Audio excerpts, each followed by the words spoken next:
That's the number one thing I learned about people management. Yep. Start with that. How can I be helpful? Don't try to follow all these management. It's just how can I be helpful? Be useful.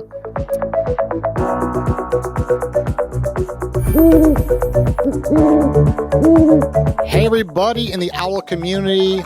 This is another episode here on the Owwll podcast. Good news. We are now streaming on Instagram at Owwll App, all other platforms as well, YouTube at Owwll App, Facebook, of course, at Owwll App, and of course, my LinkedIn, Jason R. Hill.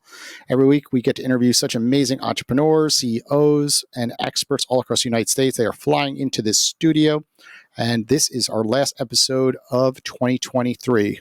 It's been an exciting year. Danielle Santilli.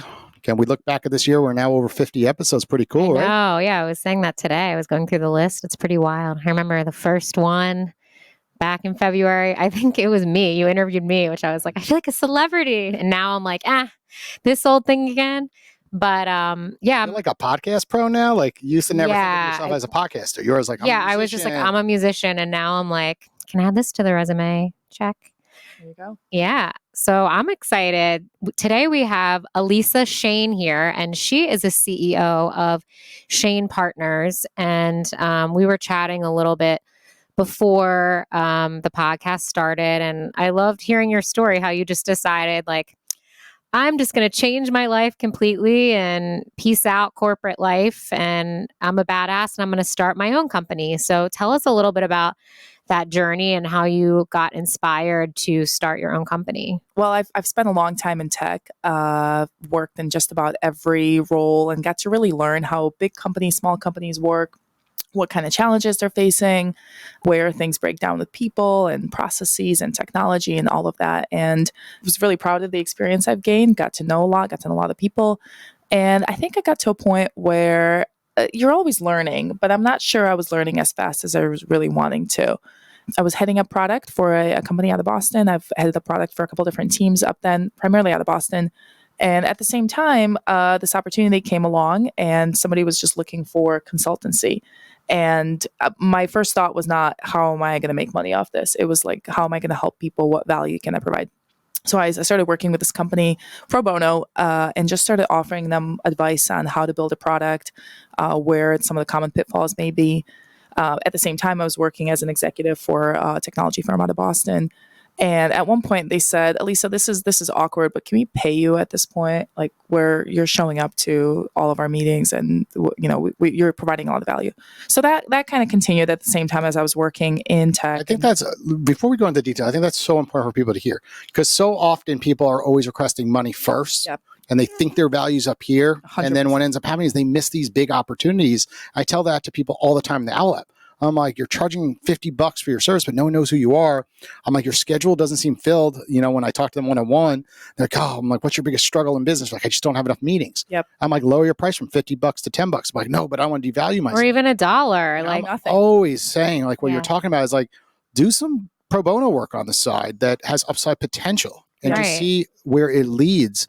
And when I look at, past people I've interviewed, I always hear stories like yours. If you're worried about what you're getting paid today, good luck in the future. But if you're just not looking at the clock and just doing good work, the pay will come. Do you agree with that? 100%. Also, like if you enjoy what you do, that's a huge part of it too. Like if it's your passion and you enjoy helping people, then we all want to work those jobs where like it doesn't really feel like work and we're getting paid. Like that's the bonus. So, but also too, like when you think about Owwll and getting paid, like we all go to networking events and we pay sometimes to go to those networking events to make those connections. And Owwll really is like a virtual networking event if you want to think about it like that. So I like that analogy. We've never talked about that. Like it's $100 to get to an event, and then people bitch about paying on Owwll app like $5, $10 to speak to people, but you get one-on-one with those individuals. It's a virtual bio. When you go to an event, you end up getting sucked into a corner. Yep. Like you did, Danielle. I know. At Techpalooza. And she gets sucked get in. away. People come over to her and she can't get away for 10 minutes, 20 minutes. And you're like, wait, I was at this event to network for only 2 hours. And then she gets sucked in and I didn't talk to in certain situations. And that's the beauty too. Our conversations, after 10 minutes, you can go, oh, we have 1 minute left. Our time is running out. I'm so sorry. Gotta go by. Boop. You don't have to stay there for hours. So Ultimately, you should be getting value from that conversation 10 minutes in if you haven't. And to your point, I think I lead with that, right? Like, how can I give you value? How can I be helpful? That's the number one thing I learned about people management. Yeah. Start with that. How can I be helpful? Don't try to follow, and that's a tangent, right? But don't try to follow all these management. It's just, how can I be helpful? Be useful. And so that's what really formed the company, right? Is how can I be helpful to other companies with what I know? How can I scale? Great, because too often people watch TikTok videos or Instagram reels and they're just like, oh, this is what successful people do, like Grant Cardone and Gary Vee. I'm like, but you're not them. You don't have the sales team behind the scenes setting up meetings. And too often they take it too serious and they lose out on a lot of the etiquette. Yep. Right? They don't show up on time because like, well, I'm busy. I could show up 5 minutes late to the Zoom. I'm like, no, the Zoom starts at 10 a.m. You're there at 10 a.m. If Yep. you can't make the Zoom at 10 a.m., you text the person or you email them that you're running behind. And I feel like etiquette is a lost art these days. It's just too often we're witnessing people on the internet just say, I'll get another meeting. No big deal. But, it sounds like you're not that individual. I could tell. Like, no, and I could tell like time is 10 o'clock. You're on that meeting, right? Yeah. Sometimes it's annoyingly so. And some of my close friends will laugh at that because I'm like, you said 8:32. I'm here at 8:32. And I'll start texting them a picture of their front door if they're not there. I mean, when you think about it, we all have iPhones, so when people have these excuses with emails, like, sorry, I was running behind. I was in traffic or had another meeting, happening. It's like, okay, you could tell that meeting, hey, can you just give me one moment? I have to text my 10 o'clock meeting that I'm running 10 minutes behind schedule. Yep. And actually, there's a lot of research that if you do that, actually that person that you're doing it to, that you're running behind, will actually be very happy with you and more likely to do business with you. Yep. Because it's a signal that you respect their time. Like this is and that happened to me all the time. When I lived in New York, jumping into the car and heading out to Long Island or New Jersey for a meeting. And then all of a sudden it's like, you never knew what was going to happen with traffic. But something, I always look down the phone. I'm like, I'll just call them. I'm running behind schedule. And that's so valuable today. And it's a missing part of entrepreneurship and just any expertise for that matter. It is. And I think that ultimately how you treat others is how you treat yourself. And the respect that you have for others is the respect that you have for yourself. And if you lead with that, how can I provide value to other people? Then the message you're conveying is I have value, right? And that's what people are attracted to. That's what people value. And that's how you get clients, right? So go into depth a little bit about your business more. Yeah. So where you started working with, and then I kind of interrupted you, and then where you are today. All good. So I started working with just all sorts of kind of anybody who needed anything, right? Because I didn't view this as a business. It was how can I be useful? And we were just talking about this. I think there's a lot of challenges when you become a real business that you have to start to target yourself to who your ideal customer is. And I knew this from my product days, and coincidentally, all of the advice that I was getting pro bono into startups and at the FAU Runway, I wasn't taking it myself. So I went from being kind of anything tech, right? From a broken printer, that's a joke, right? But to anything, to essentially building software, to something a lot more targeted. So what we're doing now is we build automated processes.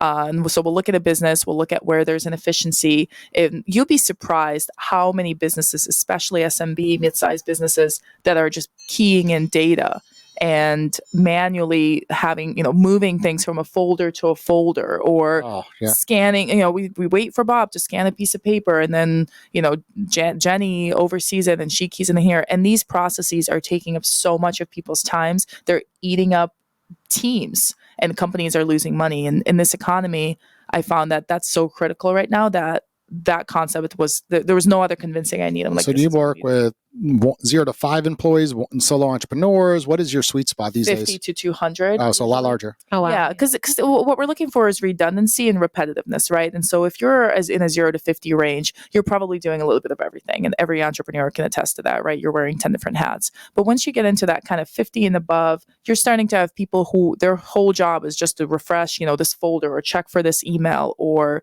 do these repetitive tasks. And that's where we can come in and say, hey, this is a part of a full-time employee or a full-time employee. Here's the cost of automation. Here's the cost of a salary, which is the biggest expense in every company typically. And then we can automate that and then sell that as a solution.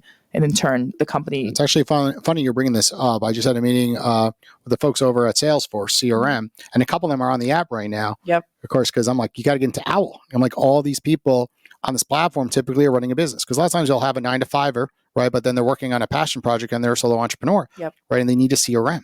right? And I'm big into CRM. I have like 3 different ones. And it's so important what you're talking about because all the different processes, but then stuff has to get into the CRM, Yep. right? It doesn't just populate, from the meeting you had and notes, but then you could share like stories about like, hey, use this tool that could take the notes from a Zoom and then get it into the CRM so you don't have to do it manually. You don't have to type it up afterwards.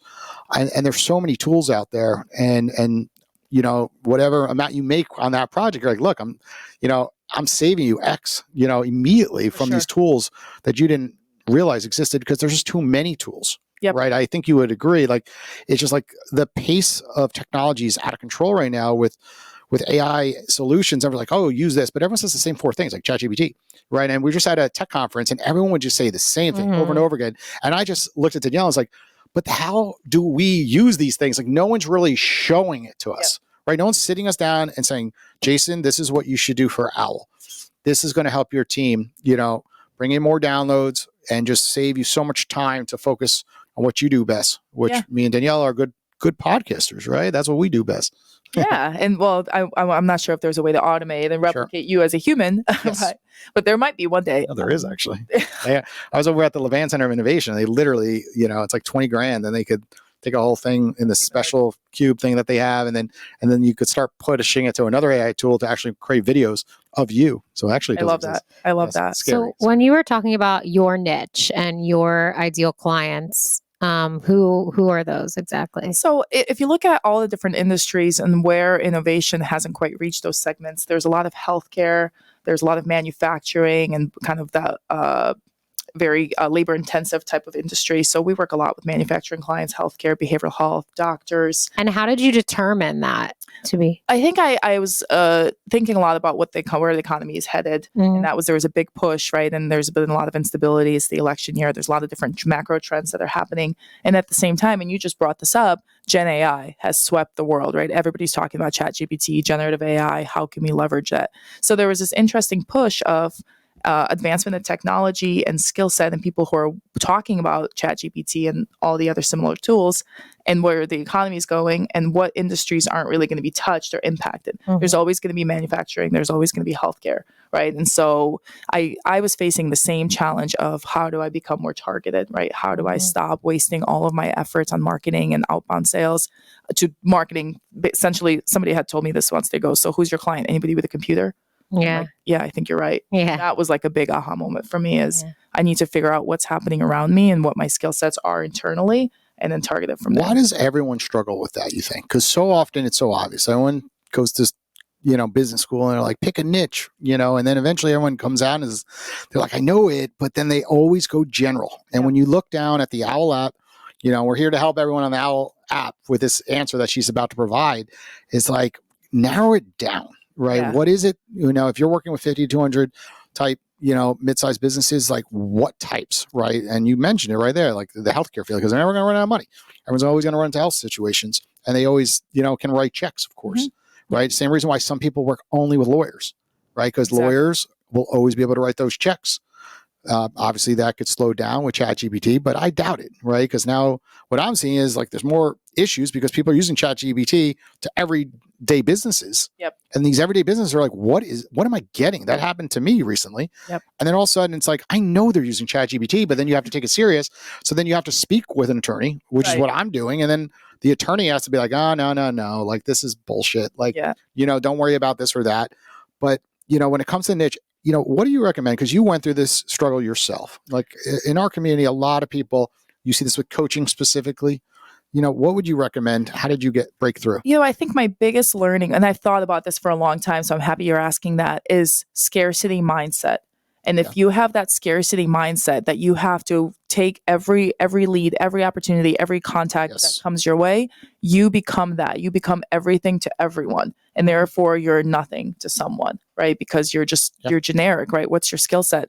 So for me to get down to why am I spending time on something that might not be my niche. It was about, do I have the confidence? And it's back to our conversation about value. Yeah. Do I have confidence that I can say no to a certain opportunity and still have value? And I think for folks that are struggling with that, especially startups, they have limited resources. Yeah. And they feel that they have to go after every opportunity. And then they'll be, I'm working with a company now, they're B2B and B2C at the same time. They can't even narrow down what's the order, because they're so scared of letting go. And I think there's a lot of confidence and there's different ways to get there, right? Maybe it's expertise, maybe it's mentorship, right? Maybe it's asking others, how did you go down from 10 things to 3 things to then 1 thing? But ultimately it's, are you bringing that scarcity mindset, or are you bringing the value? And then you can really with confidence say, this is my thing. Let's talk about mentorship for a second, because you are part of the FAU Tech Runway. Owwll was part of their last class, and I was assigned 4 mentors, and they're very supportive, right? You get access to all these different platforms, like Microsoft or AWS, different discounts. You get to be part of a pitch competition, but the big thing is these mentors, which you are one of them. Why do you do it? Number one, and then explain the power of being part of these type of incubators that are out there. I think one of the so we were talking about networking earlier and the value of having those right people in your circle that you can lean on, you can ask questions, and I value that greatly. Like I understand there's probably an actual monetary value, but the people that I can call on and say, hey, have you seen this? And then when they go, before I even finish the sentence, they could already say, oh, I know exactly what you're talking about. It's the A versus B dilemma. Had that 10 times. That is months of work that you've just cut yourself with the right phone call. Love it. And they've seen it, right? And that's so all about Owwll. That's what we tell everyone all the time. Yes, absolutely. And so for me, I love giving back, right? And I'm an FAU grad myself. I'm an Owwll. Cool. And so I wanted to get more involved with the community. I wanted to give back to FAU, and this concept of how can I provide value and how can I help these people not run into the same issue over and over again. Yeah. That's really why I got involved, and it's been incredibly fulfilling. It's rewarding. I mentor a couple of companies per class, and ironically, the challenges that I'm describing here, this genericism, if you will, or they're big on that. Oh, it's huge. Number one. It's like survey 25 of your customers or clients, and you can't really get into the program until you've done those 25 surveys. And then once you're in, your mentors just beat you down on the data points, and then it's like, what is the problem that you are solving? Put in your pitch deck, explain in 1 minute. It can't be 4 minutes. You can say, but, because a lot of entrepreneurs try to, jump around the true 1 minute elevator pitch. And, they are very, very helpful. We were interesting, right, Owwll? Because not many people have built a mobile app that has this type of, a scenario that you were just saying, like that niche is kind of like, well, like who uses LinkedIn? Mm-hmm. And my mentors were like, you have to niche. I'm like, but then I would go back to them like, who goes to a networking event?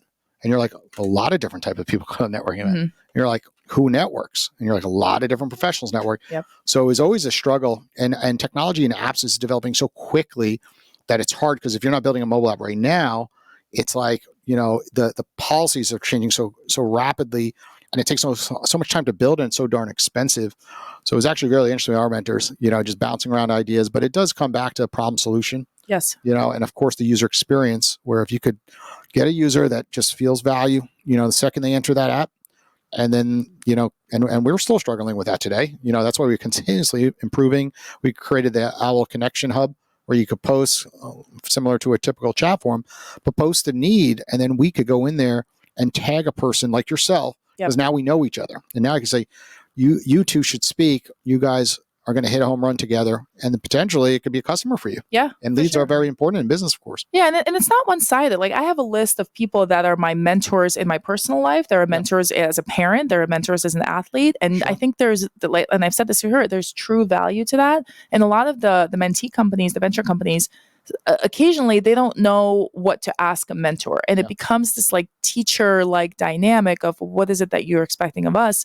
And I think everybody that, first of all, I believe anybody can benefit from mentorship always, but know what you're looking for, know what to ask the mentor, have your questions ready, because as a mentor we get value and fulfillment and joy from helping people. So there's really nothing worse than kind of not knowing what you don't know what you don't know, but don't be afraid to ask the questions, right? Because they're there to help you, right? We're not paid. I mean, at the FAU Tech Runway, we're volunteers, but in any mentorship capacity, Of you course. could really benefit from that. And we started doing Mentorship Mondays for these reasons. It's really cool initiative. We were on the news about 6 months ago, and Cindy Metzler, I got to give her a lot of credit, gave us this idea. She's like, why don't you do a mentorship day, like Mentorship Mondays? So 9 o'clock to 12 p.m. Eastern Standard Time. Any expert that wants to participate, you could just select that as your expertise, and then you just lower your price. So if you usually charge $10, lower it to $1. Just give back. Let people call you and see where it goes. And it's our best day of the week because people just, then we just remove that whole like money piece to it. It's $1. You could afford to call 5 people at $5, speak for 50 minutes with no problem, and meet 5 new people. And the people accepting the calls, they're just in shock. They're like, I came in thinking this about mentorship, but then it just leads to so many different opportunities, podcasting or meeting up for coffee. Yep. And you see that through the Tech Runway. It's not about the money. It's just like the network. And then the ability to know these people that you've been in touch with when you have a need arise. We're all human. We all go through health situations, family situations, just diet situation. Like, I don't know what food to eat some days, and you just call somebody and you're like, what do you think about this? It's exactly. Never ending. And when people think, oh, well, I don't need this for that reason. Like I hear that with Owwll all the time. I'm like, what do you mean? There's a gazillion different reasons why you might need to call an expert. I'm like, that just doesn't practically make sense to me.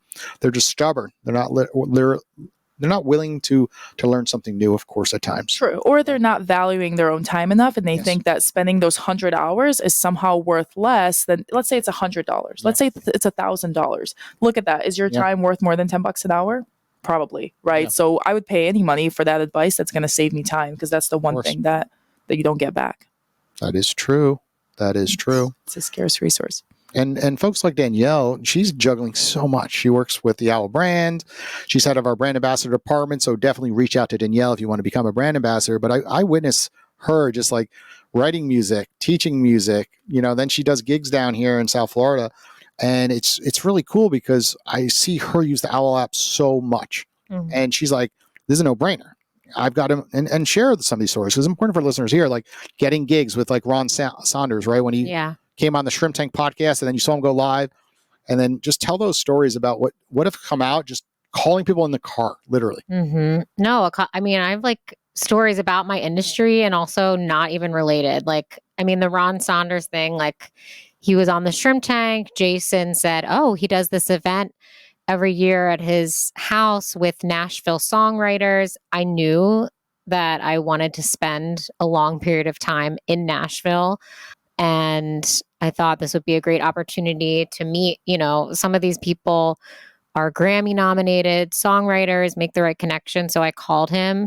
He ended up having one more spot left in this show, this Nashville Songwriters Round that he was having at his house. And he was like, sure, you can do it. That works? Yeah. One more spot. And then it led me to like a few months later. Then I was in Nashville for the whole month of September, writing with some of these people. So that was amazing. But even just like I was one day sick and I like got on the Owwll app. I didn't realize that I had COVID, and I was like, I'm feeling really bad. I don't know what's going on. And like I called this naturopath on the Owwll app, and she was like telling me all these natural concoctions to take. And, I actually was going to Burning Man like a week later. So I was like, I need to get better, like ASAP. So I was like sick, for 4 days. I was like religious about all the things she told me to do, and then took the test and I was negative 4 days later. So, like it could be anything from like your career or not, like medical advice or therapy. I was just looking at our list of people live. Like we have a divorce coach on here, relationship coach, like personal or professional. I know we talked about having a niche, but something like this, I guess we could say we have mostly entrepreneurs on here who are giving the advice, but you really can go on here for anything. So yeah, I mean, I've obviously, like, I think any entrepreneur, you have to be a networker and you have to understand the benefit of networking and building relationships and having like just the value of having one-on-one conversations. It's so rare these days, as opposed to just sending an informal DM, which people get flooded with all the time. That's generic. just having that conversation, hearing someone's voice, getting to know each other. We have on the profiles here, not just professionally what you do, but there's a reason we have hobbies as well. Like, so you can find common interests with people and say, oh my God, you love horseback riding too? Wow. Just get that conversation started, common interests. That's true, because often we're at a networking event and there's no icebreaker. We just got to figure it out. With Owwll, you could just see these hobbies. You can that are stalk listed. someone ahead of time and be like, oh my God, we went to the same college or whatever it is. And that's a lost art too, is knowing how to approach someone, and Owwll really breaks that down, right? It breaks that barrier. So it's like, here you go, here's a connection point, here's a starter. Mm-hmm. Go learn something, go be useful or for yourself or others. And everyone has so much time in a day. Whenever you're in the car and you have a commute, everyone's picking up, a meal here or there. And I always say, like, you could do this while you're picking up a meal and just meet someone new and make it a habit. Because often people, love to have excuses like, oh, my business is failing because X, Y, or Z. Because more often that's the issue, is they just don't have enough conversations throughout the month and they don't get that ripple effect that Danielle was speaking about. And often it's just like that one time you got lucky. She called Ron and he had a spot. Yep. But then all of a sudden it's like that luck turned into then meeting someone when she went to Nashville. And it just continues and continues. Mm-hmm. And everyone just always like, well, they're lucky because of X, right? Like I just got the green light, to run. No one knows this. I'll say it live right now, but with my other co-host with the Shrimp Tank, a podcast with 40 students. We're going to take a classroom and put it during the podcast time in a new theater that we had the opportunity to take over at FAU, their College of Business.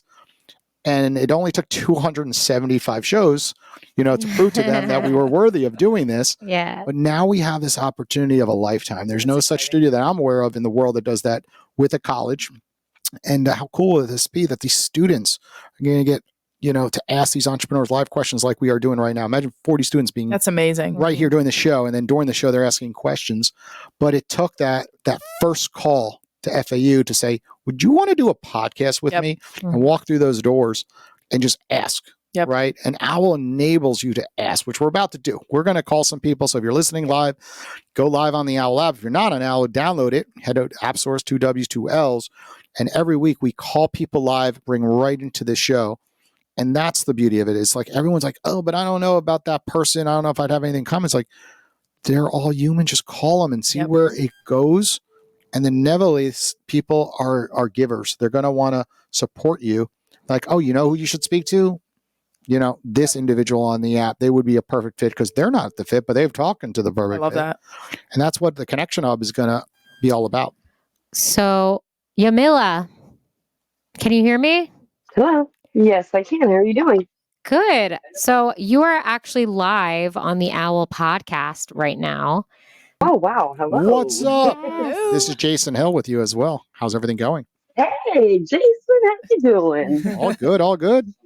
I decided to call you Mila because we were talking about niches earlier, and I think that what she's doing is great. And she just became a brand ambassador with us, which is exciting. But I checked out her profile and I saw that she's a Spanish translator, which I feel like is, especially being in South Florida, like where there's such a big population, like she's already told me that she's gotten gigs helping people translate things on the app, translate courses, etc. So Yamila, just tell us a little bit about your experience with Owwll. Absolutely. I've only been on Owwll for about 3.5 weeks. I get about at least 3 to 4 phone calls a day. I definitely got a project off of Owwll. This is Sharente connected me with an author of a book, grief book, and I translated it from English to Spanish. I have also been talking to Miss Connie on translating the child safety kits that she is working on to translate those into Spanish. So she should be getting back to me with that at the beginning of the year sometime. And talk to Daryl. I'm teaching him Spanish on here.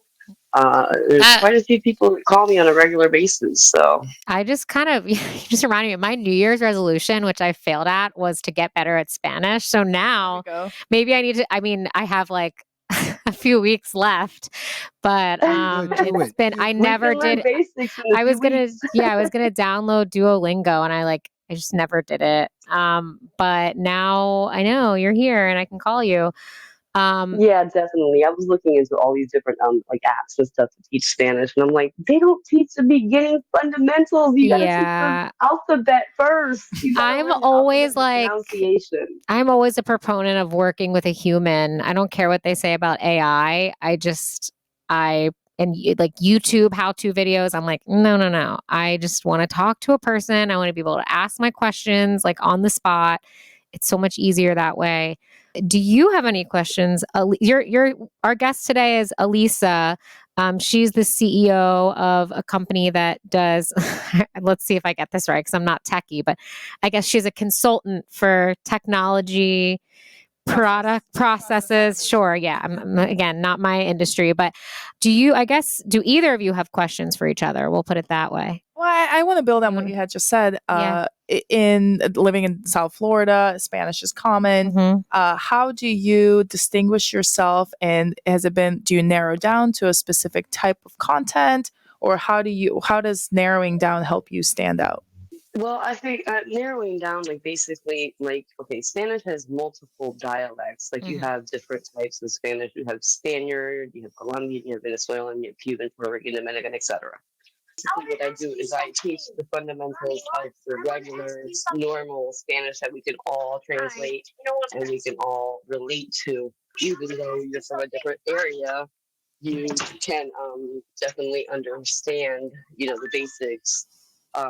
That's basically how I stand out in a nutshell. Sorry, y'all, I got distracted from my little No, boy see, here. this is perfect advertisement of like, you can be home with your children and still be making money and using Owwll and working at the same time. It's great. I don't know if there is a certain technology that she could use. You might have to know more about her business, but like something that she could implement. I don't know if it's something with automation or I don't know. There certainly is. I mean, I think the biggest strength of tools like ChatGPT and other generative AI is content. Right? ChatGPT, definitely. So if you're working with content, the one note is, supervise the AI, supervise the AI. So we were just talking about that when people think that AI can be unsupervised and it replaces their job for them. There's still some supervision that's required, but certainly. Absolutely. When I translated this book, I kind of used AI a little bit, but I still had to correct the grammar and certain certain words that they use Context. I'm would curious. not be understood by the regular person. Most of those words were definitely high level words, so I would have to convert it into something that is more useful and more understanding for the population. Yeah, I used to use like back in the day, sorry teachers, but I'm admitting now we all cheated and we used to use Spanish English translator for our Spanish class, which I would like literally verbatim just like type my paper in English and then put it in the translator. And it was like very obviously like these words don't go together. This doesn't make any sense. So I don't know how much better the AI has gotten now with translations, but I imagine there's still some. It's okay. Yeah. Yes, it's okay. It still needs a lot of updating to do, especially when it comes to grammar. You know what's interesting is how much AI and ChatGPT has penetrated every single industry. Like I don't know a single person at this every single one. Everyone, right? Who doesn't use it? I have people that respond to my texts with ChatGPT. Like if I'm having a bad day, they're like, "How can ChatGPT help you?" It's kind of getting a little silly though, because you're like, this person's not that smart. You're like, it. You're like the words that they're using in the sentence. I'm like, this looks phenomenal. Well, I know it's not you. Yeah. Right. But it's getting a little weird. Right. You just want to talk to people normally. The technology is moving faster. Exactly. Posts on social media, you can tell. It's so obvious. You're posting to look like this, and now it's like all these big words are in there, and they try to like make it sound cooler with the big words, and it's just like even when you get the DM, like it's so obvious to me when I'm talking to a human versus like their automated DM back, like take my course, whatever, click this link, or whatever it is. Like I clicked into someone's website. Yeah, I clicked into someone's website the other day that said they were teaching Spanish, and I click on it, and they literally had an AI robot talking and teaching Spanish. And I'm like, are you kidding me right now? You can't even understand what the AI is saying. Like, it's not even clear Spanish. Like, why would you do that? That's why Owwll, again, just bringing it back. You know what you're getting. Traditional. When it's a difference when someone is typing something out, but when you're having a one-on-one conversation with someone, you can tell right away if they're bullshit or not. That's why all the social platforms are favoring all the lives. Like Instagram just announced that you could stream a podcast live for the first time. So you're seeing everyone, push to the left, right? When you look at the stories, the lives, those are mostly podcasts these days. And then LinkedIn, when you go live, either they're audio rooms with those events or you're streaming. And you can only stream through a podcast through LinkedIn right now. They're favoring it. TikTok's favoring it. So it's just like we're seeing it because it's the reality that all the social posts are more fake today, but the rawness is coming back. Isn't that funny how it's come full circle? Yeah, now people want raw videos. Yep. They don't want all the, we could all even like the curated pages on Instagram, how it was like, you must use these color schemes and have like every other block and everything. Now it's just like, whatever in the moment. Hey guys, which I like. It's a time saver and less curation, I think, is where you get the best content. Thank you for chatting with us. Well, thank you guys for calling. Absolutely. Yeah. We will talk to you later. Check out our feed and listen more and on see the us. Owwll app. And I'm definitely on here like every time my time runs out, I like start it over. So I'm Yay. that's awesome. That's great. See you later. Alrighty. See you later. Thank you. See you later. Bye-bye. And then, of course, at the end of the call, you can rate somebody and comment. We're going to give her 5 stars. And then take those reviews what people write about you, all right, and post them on social media. People love testimonials. And it's interesting. I don't see enough people doing that. And what they're doing is going back to, typical posts that 99% of people are doing. And then, they wonder why they get poor results because it's the same stuff we all see. But most people haven't seen, like, what is this form that says, 10 calls in the last 10 days and what people 5 are stars, saying 5 stars, blah, blah, blah. Yeah. Or fake reviews. But this is, you heard it. This is a real conversation and we could all go back. And by the way, I think I'm impressed by her ability to handle the kid going, Mommy, I need your help. And she just kept at it. I was like, wow, that's the connection point where I'm a parent, right? And I'm like, oh, I could totally relate. That's what I'm going to remember. It's the humanity of that conversation. Yeah. Yeah, we've all been there for some reason. I have a 9 and 7-year-old. We haven't all been there. We haven't all been there. We haven't all been. Yeah. But that situation with some of us where like you just jump on the phone, they're calm, and then all of a sudden they just love attacking. There's a rule. As soon as you're unavailable, they want you, they need you, things are on fire. It's always like that. Isn't that the truth? It is so true. Well, you know what? You were talking about mentorship and asking questions, and I was thinking about this, is that there is no area of my life personally where I'm like, got it, nailed it. Parenting, being an entrepreneur, being a student, anything, right? You're always learning. So I was thinking about that. And same thing with parenting. Like, how do you handle that? How do you talk to me about mentorship? So it all comes back to that. I think it's interesting that entrepreneurs have that same mindset as a student. No, it's true because a lot of times people think they know it all and then they don't need to take calls. They don't need to take certain meetings. And it's interesting. Simon Sinek, I watch a lot on TikTok and other stuff. And pretty much, when you hear him talk about businesses that you work with, 50 to 200, and the leaders of those businesses, he says it all the time. It's like, you are consistently learning. There is no playbook for this shit. You could read all you want, but when someone walks through that front door and has a shitty day and they drop something on your platter, you got to run with it. Right. And lots of times you think you could read a book and you've experienced it, but no one experienced COVID before, right? What are you going to do if you're a restaurant? Well, my friend that runs Ocean 234 started a grocery store. There's no playbook for starting a grocery store during COVID, right? Like that she just winged and she went with it, right? And there's no playbook for Owwll app when Apple says you need these features to block people and be able to delete data based on the ruling in California. And then you're like, crap, I got to build this. It's going to take 3 months. You just got to run with it. Or now ChatGPT with like the uptick of what I mentioned earlier, of people using it against the businesses to try to bleed them for more money. Like, I'm going to sue you, right? So that's causing an uptick of problems, right? And then you just got to run with that, of course, and just have better practices behind the scenes for your business setup. But I just think it's, we're learning as entrepreneurs, like there is, just endless learning to occur. The best things about being entrepreneur are also the worst, right? Is that you're always learning something. You're always talking to somebody, figuring something out, which that's the exciting part. But that's also where you're like, oh crap, I've never done this before. I gotta figure out. It's true. Save yourself a lot of time by calling the right people. Yes. And that's all about Owwll. Just get in there, follow all these new people. We put all the new people at the top this week. Sometimes put on the second row or third row, but very simple. They're in there. They're $1 until they get to 10 calls. So you get to chat with a lot of our podcasts for $1 because we do it for everybody, and it's an experience. So that way they learn the platform when they're new, and they really learn that it's about the relationships, not about the money received.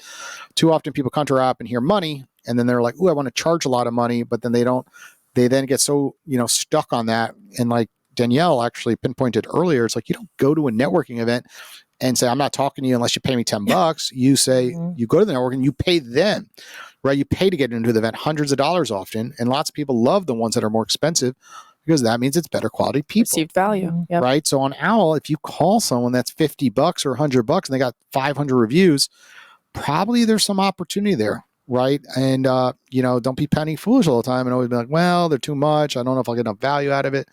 You get what you pay for out of life. Do you believe that? I do, of course. And some of those people, they might be charging $1,000, $2,000 an hour some of the best coaches in the world charge way more than that. And you're taking advantage of the fact that they have 5 minutes or 10 minutes and they could just jump on a quick call with you. If somebody asks me to book an hour, I'm like, oh, let me look at my calendar. I've got, a spot next Thursday. If somebody says, hey, I need 3 minutes or I need 10 minutes of your time, I can make that today, right? I make it on the way home driving from here, right? And so that fractional availability, I think there's a lot of value to that because you can get that insight. And most of the time you probably learn a lot for the first 10 minutes of the conversation with that person. So much. So 100%, you get what you pay for, and mentors, they're invaluable. Okay, so. All right, this is the fun part of the show. Don't forget, this is my favorite part.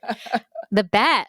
The bet. Uh-oh. The famous bet. We just started this 4 weeks We just ago. started. That's why he forgot. And now we're like 50-50 who has won the bet and who has lost the bet, right?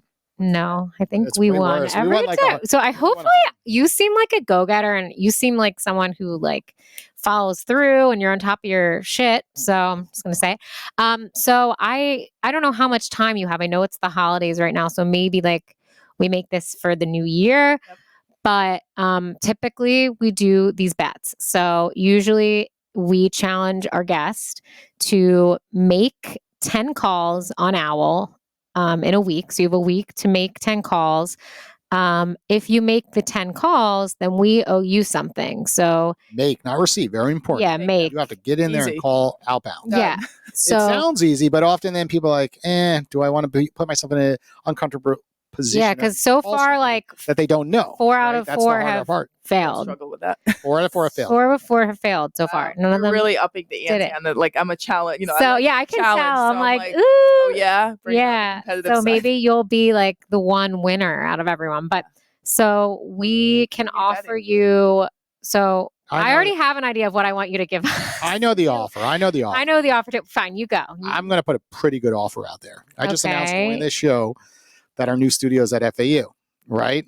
And I'm sure you want to get on our other podcast, The Shrimp Tank, with 40 students. Also, you're an FAU alumni and also you're a mentor. So getting on that show is quite cool. I will offer that show as a guest. Okay. You're an entrepreneur, you're CEO, so making you qualify. 10 calls on the way home. I think we got to up it then, because you were going to make an offer too. You were going to offer wait a minute. No, I know. I already said 10. That's what was your thing? Because we got 2 things. No, we do a double. No, well, actually, my thing was going to be literally also your own podcast show, but either here or at FAU. But then my other thought, can't offer FAU, even though I was going to be FAU and see if you said yes, but then what we want is I was more thinking what we want is for you to come in and do a consultation with us and see how we could incorporate technology to make Owwll more efficient, maybe get more downloads where we have holes. That seems like a win-win. Yeah, well, I mean, talk to 10 people, learn something, or be on a podcast, or I think she wants to win and lose simultaneously. Yeah, and then you can help us too. Yeah, competing against myself. But yeah, so if you lose, well, we're getting it for free because often you would charge thousands of dollars to do that type of consultation. We started the conversation with how can I provide value, right? Yeah. So if you lose, we get that free consultation from you. But if sorry, I can't think right now. If you win, then you I think the hurdle's got to be higher. 10's quite easy. It's $1 a call. There's so many people live on the app. Fine. What do you want it to be? That's not really fair, though. This is a big bet. I said 10. Bigger reward. Okay, I say that it's got to be 10 calls, but then she has to publicly post about, one of these calls, one of the stories that led to something bigger that she didn't see happening. So you have to give a testimonial. We need a pure testimonial. I want what happened from I want the results, right? Too often, too often we see 10 calls happening and like a story like today, I'm like, she got business. Why doesn't the world know that you had this opportunity? Like, don't keep us a secret, right? We need more people to be exposed by these stories. So I want a true testimonial. What happened from those 10 calls? Deal. Right? Did you get on one podcast? Did you end up getting a customer? Did you meet for coffee? Did you, we had people that dated on this app, literally, like we met and now we're together. Like I've seen that stuff. Yeah. Right. But I just want to really hear like the truth behind those 10 calls. Yeah. I love that. And I'm, as you probably can imagine, I'm very organized. So I do that for every networking. So let's do it. But too often people don't. And then 7 days goes around like, I missed it. Well, it's the holidays. So I feel like so it's a little bit unfair. No, it's not, because they're live. Right now you get in there and call one person on your way out. It's one call a day. Well, the other cool thing. It's 1 week. It's no holidays. It's 1 day's holiday. Calls a day. Yeah, but there's a lot of people that don't celebrate. They're live. There's people online at 1 a.m, 2 a.m. This is true. You'd be surprised. Like today I woke up and Lawrence Gartell, literally a famous artist, was live at like 7 a.m. and I saw his light lit up red. I got out of my pool this morning after swimming and I was like, nice. And I saw on call. I was like, Lawrence is on a call. So it's natural because they're available. I love that. It's actually hard to fail because it's not scheduling meetings. Because they're right there. Yeah. I mean, obviously people don't always pick up, but that's because that doesn't count against my 10 tally. No. The people don't pick up for very simple reasons. We have this thing called office hours where they set up a schedule and they're available those specific times and then they forget to shut them off. So what happens is you call them and they don't even know they're live, right? And then you just go to the next person. Right. And the cool thing, which I didn't show you yet, is so if you want to, we were talking about niche and targeting. So like rather than just like going through the millions of people on here, you can choose an expertise. So you could go, let me see everyone in the healthcare industry. Those are my clients, right? Boom, done, apply. Yeah. And then it shows you everyone on the app who's in healthcare. And then these people are live right now. So you could call them now, or you could just like go down and be like, all right, boop, boop. Let me check out her LinkedIn. What does her bio say? Does she look like a client? No, she looks like she's more part-time, Yep. Oh, this person works for a big company. Maybe I could get them as a client. Let me just give them a call. And it's as simple as, hey, like I just found you on Owwll app. I want to hear more about what you do. Bam, that's it. So that's a really useful feature of just navigating through the app, is narrowing down that search. And you can narrow it down even further if you want local clients to South Florida, anywhere in the US. We have a little bit of Canada in there, I think. We do. We don't have a search in Canada. We don't have a search in Canada, but yeah. That's exciting. Well, we kind of do. You can search at the top, Canada, and it will come up actually. Type in a keyword. And we can. At the way top of Owwll, it's just a blank search bar, and that just screens your entire profile. Type in triathlons and then just find. Yeah. Actually, Joy McAdams, definitely type it in, or even better, just put a post. I'm really interested in speaking with someone who's done a triathlon, and then I know Joy McAdams is big LinkedIn influencer, and she loves Owwll. She doesn't get on there enough, and if I tag her, she probably will, and boom, you're on a call. Yeah, let's make it happen. Do you do triathlons? I do. Wow, that's impressive. It's my one of my other passion areas, and I love it. Good for you. It's a big. What about pickleball? I haven't got. We're pickleball people, so I'm not coordinated. That's why I do sports. They're like run in a straight line, ride a bike in a straight line. There's a lot of like not. I played this morning actually. That's why I didn't get in late to later. Exciting. That's okay. Physical fitness is I needed my fitness before my coffee. So. Brain energy. Yeah, exactly. That's what they say about the 30-30-30. Have you heard about that? No. 30 minutes of low heart rate exercise. So you're essentially a slow jog or a fast walk. 30 minutes within waking up for 30 minutes. Oh, okay. Yep. Interesting. So it apparently has all these incredible health benefits, and it stimulates your metabolism, and there's even some anti-inflammatory and other. Oh, I know they say like do it. We had an expert on here who does what's the low carb diet? Keto camp? Yeah, keto and Ben Azadi. Yeah, I always go on his lives and ask him questions because he's super knowledgeable. That's awesome. And he was saying like also just doing it on an empty stomach, like when you wake up, is also great for inflammation, lowering inflammation and all that stuff. So yeah, Certainly. fun facts. And new study in, if you call someone right after the 30 minutes, it's also great for your health and business. There you go. Yeah. And you're all in. Your endorphins, you're Writing amped up, the ready. thesis. lowers your nerves. Possibly while you're doing the exercise. Call them when you're on your Yeah. bike. You Right? Call them We when just gave you guys a morning Technically routine. can. Wow, There we for the go. new year, new you. Okay. I like this idea. So, Challenges in the new year. I see there. This is heading. woo. All right, guys. I think that's it for today. Yes. Well, thank you all for listening in. This is our last episode of the year. Catch up with us in 2024 again on Facebook Live, Instagram Live, and my LinkedIn, Jason R. Hill. Take care, everybody. Post-production for the Owwll podcast is done with care by Brian at Ocean Tree Creative. OTC offers full-service podcast post-production, as well as social media video production, and coaching and mentoring on both areas. Reach out to Brian via the link in the show notes.